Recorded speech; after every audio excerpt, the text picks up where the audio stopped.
DPR datang kepadamu, terus kemudian ngasih uang kepadamu tanpa ada apa-apa, tiba-tiba datang ngasih. Nah itu harus hati-hati. Mending nggak usah diterima. Kenapa? Karena kemungkinan hasil korupsi. Kan gitu. Hasil korupsi. Bagaimana logika pikirnya? Nah, mereka itu kampanye habis banyak loh. Terus kemudian kok ngasih uang-uang semacam itu ketika pada saat kampanye atau pada saat setelah mereka jadi DPR. Ini perlu dipertanyakan. Mengembalikan modal saja mereka belum bisa mampu dari gaji mereka atau honor mereka sebagai DPR.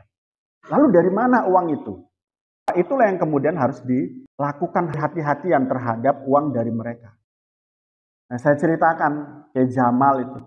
Beliau dikasih mobil Kijang Innova oleh salah satu muridnya. Nah, beliau bilang apa?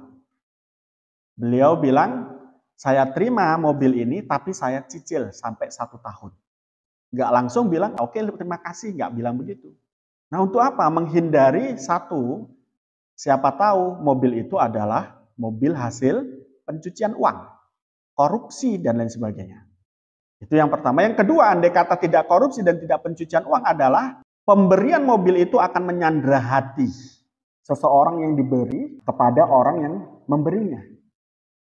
Menyandra hati bagaimana?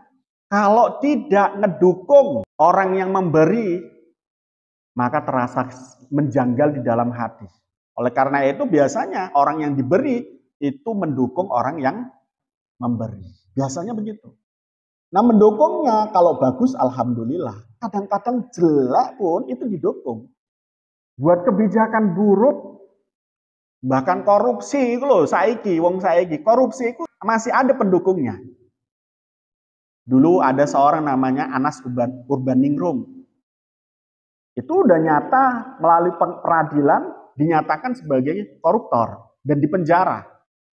Ketika keluar dari penjara masih ada pendukungnya. Seolah-olah jadi pahlawan. Dan banyak orang-orang yang semacam itu. Sehingga saya kira di Indonesia itu tidak akan pernah hilang tindak pidana korupsi karena memang masyarakatnya saja semacam tadi gambarannya. Koruptor itu masih dijadikan sebagai dewa. Keluar mereka dari lapas setelah hukuman yang dijatuhkan oleh hakim kepada mereka masih disanjung-sanjung dan bahkan didewakan. Inilah yang kemudian menjadi absurd untuk kemudian menegakkan tindak pidana korupsi dan dihilangkan di muka bumi Indonesia ini. Gak akan bisa. Sebab apa?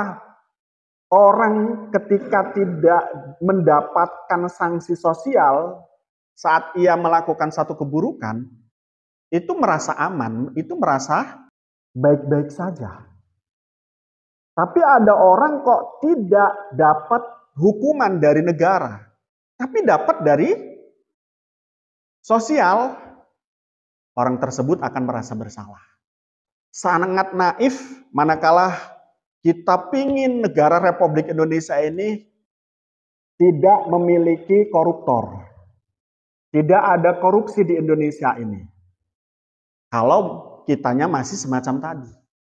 Mendewakan koruptor yang sudah dinyatakan oleh ketetapan hakim di dalam proses persidangan, dan ketika keluar masih kita sanjung-sanjung.